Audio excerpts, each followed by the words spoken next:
खरं म्हणजे ही परिषद आटपाडीऐवजी यावर्षी सांगोल्यात घ्यायचं मनोगत होतं आणि सांगोल्यात बाबासाहेबांना पुन्हा अधिवेशन असल्यामुळे पक्षात आणि राज्यात पुन्हा ती मंगळवेढ्यावरती ही परिषद आली आणि त्यामुळे मंगळवेढ्यामध्ये ही 34वी पाणी परिषद संपन्न होते.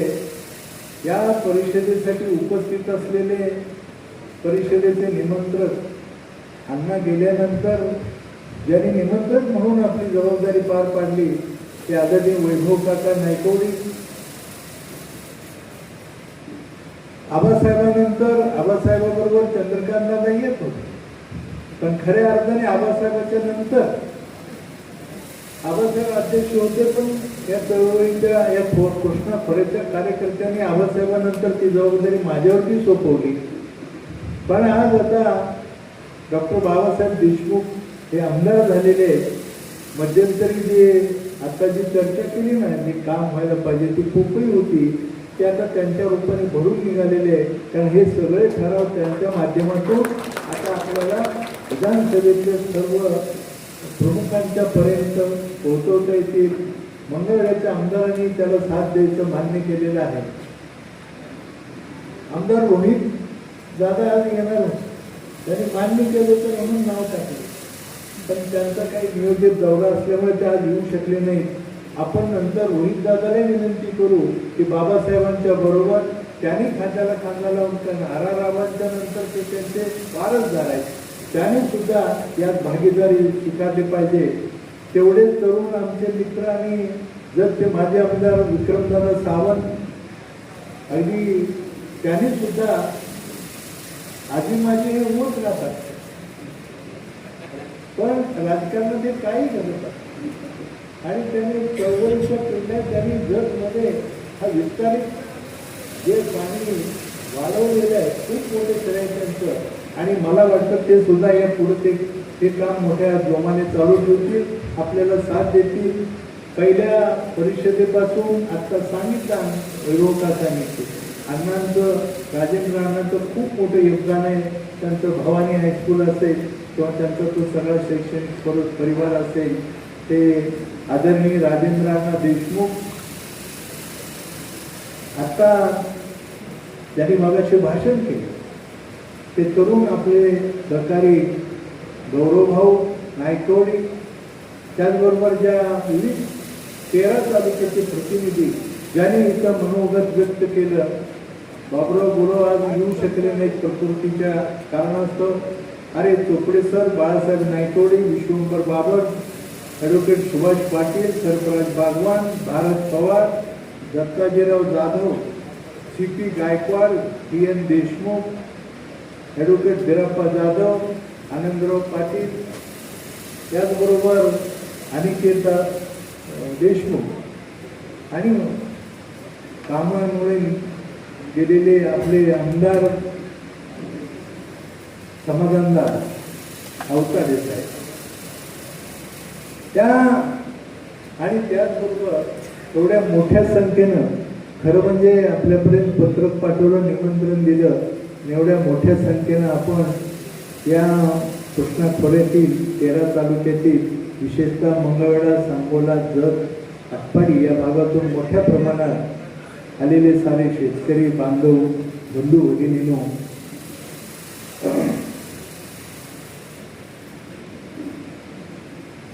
सर्वांचं मनापासून परत एकदा स्वागत आणि माझा नमस्कार.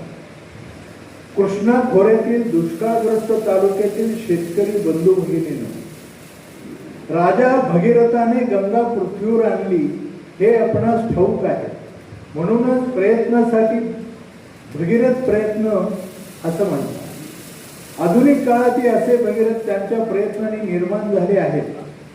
पिढ्यानपिढ्या ज्या माणसांचे आयुष्य पाण्याविना तडफडत दरिद्री झाली आणि दारिद्र्याने गांजत गेली, अशांचे आयुष्य फुलावीत म्हणून रानमाळावर जीवनगंगा यावी यासाठी ते धडपडत राहिले.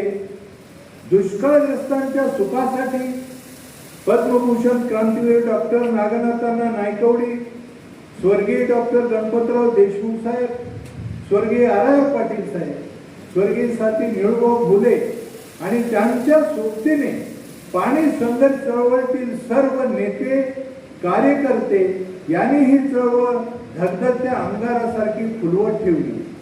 या संघर्षाला 34 वर्ष पूर्ण होत आहे. पाण्याची लढाई सतत 34 वर्ष चालते. त्याचा हा अभूतपूर्व इतिहास आहे. चळवळीतून अनेक योजना मार्गी लागल्या आणि अजूनही काही तालुके तहानेने व्याकुळ उभे आहेत. गेल्या 34 वर्षाचा इतिहास पाहिला तर पाण्यासाठीची संघर्ष चळवळ अद्वितीय अशीच आहे. आम्ही लढलो याचा सार्थ अभिमान वाटावा असा हा लढा. काळ बदलतो आणि इतिहासातील पानं दुर्लक्षित होतात. दुमडून ठेवलेली पाने उघडली तर संघर्षाच्या ठिणग्यात बाहेर पडतात. त्यातून आजच्या काळाला कालच्या जगाचं योगदान लक्षात येतं. माणसं झटली, झिजली, रक्त आटेपर्यंत बोलली आणि ओरडली. तेव्हा कुठे सत्तेला जरा पाना फुटला.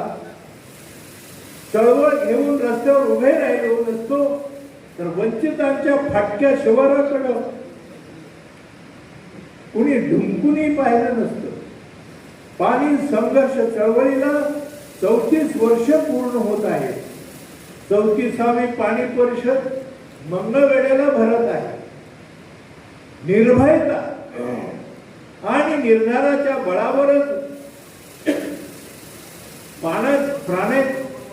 प्राणाची पर्वा न करता या चळवळीतील माणसं अहोरात्र संघर्ष करीत राहील.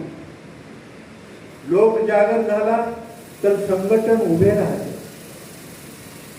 संघटन आपले अस्तित्व निर्माण करते. असे संघटित अस्तित्वच व्यवस्थेला धक्के देते, दखल घेण्यास भाग पाडते. सुट्टेपोटी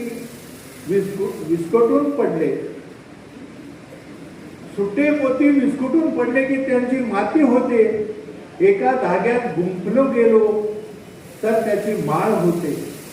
पाणी संघर्षाची ही माळ असंख्य कार्यकर्त्यांच्या योगदानाने, कर्तृत्वाने आज तागायत अविरत संघर्ष करत राहिली. दुष्काळाच्या कायमस्वरूपी निराकरणासाठी असा संघर्ष अपरिहार्य असतो. त्याचा इतिहास आणि वर्तमानातील पावले यांचे संघर्षपूर्ण विचारमंथन या परिषदेत होते आणि नवी दिशा ठरविली जाते. पद्मभूषण क्रांतीवीर डॉक्टर नागनाथांना नायकवडी, स्वर्गीय गणपतराव आबा देशमुख, स्वर्गीय आर पाटील, स्वर्गीय निळूभाऊ फुले यांच्यासारखी माणसं आज हयात नाही. पण हयातभर त्यांनी रस्त्यावर उतरून लढा दिला. संघर्ष हे सुद्धा एक व्रत असतो. तो एक वसा असतो. काळ निश्चित पडून राहिला तर माणसं मरणासन्न होतात. अशा निस्तेज समान घटकाला पुन्हा पुन्हा उठवून लढवावे लागते. राजा असूनही राजर्षी शाहू महाराजांना वेगवेगळ्या पातळ्यावर लढावे लागले. आपण तर सामान्य माणसं, पण सामान्य माणसांना उठारे म्हटलं की ती धावायला लागतात, धावारे म्हटलं की ती लढायला लागतात. लढण्याची जिद्द त्यांच्या रक्तातच असते. आणि उठारे म्हणणारी माणसं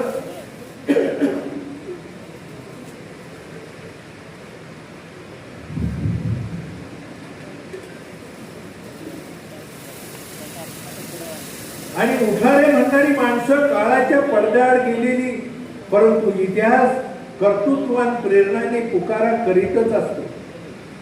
या संघर्षासाठी ज्यांचे आयुष्य जळाले त्यांच्या राखेतून पुढच्या संघर्षासाठी आपण अंगार नाही घेतला तर दुबळ्याहून दुबळे आपणच. या पाणी संघर्ष परिषदेतून हाच अंगार इतिहास आणि वर्तमानाच्या सरहद्दीवरून प्रेरणेच्या शब्दाने कानामनात साठवून ठेवणार आहोत, जीवनात रुजवणार आहोत.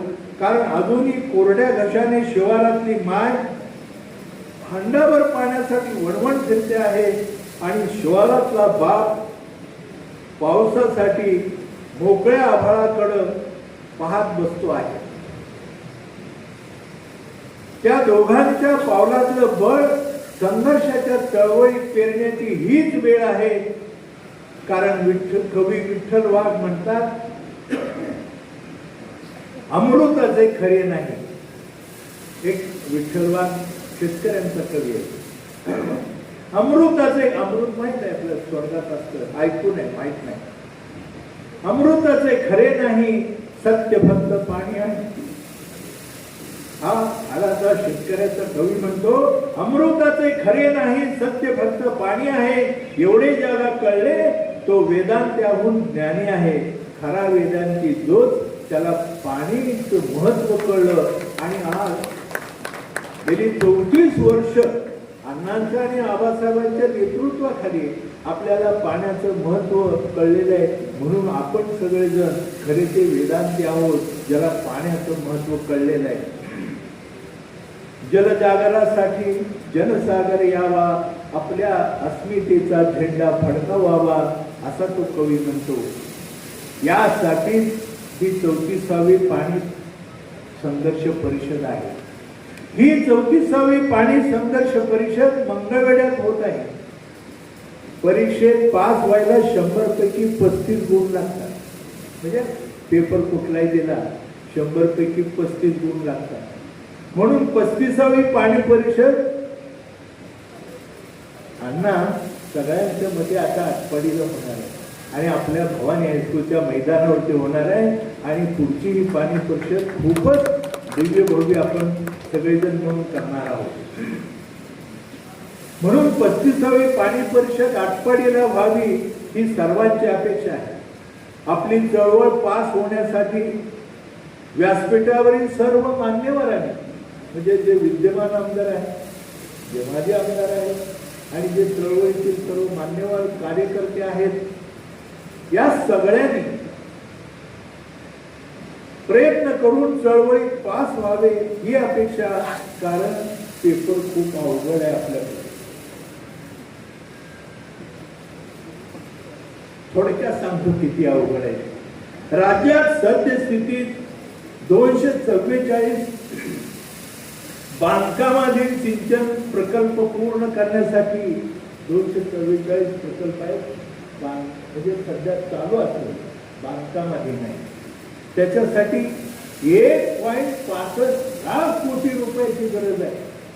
आणि कसे उपलब्ध करणार हे पुस्तक आहे. म्हणजे विधान सभागृहामध्ये ते प्रकल्प पूर्ण करण्यासाठी 1.65 लाख कोटी रुपयांची गरज आहे.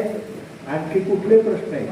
त्यासाठी भूसंपादन करावं लागेल, वन व पर्यावरणाची मान्यता घ्यावी लागते आणि प्रकल्पग्रस्तांचं पुनर्वसन करावं लागतं. ते रखडल्यामुळे विलंब लागत आहे.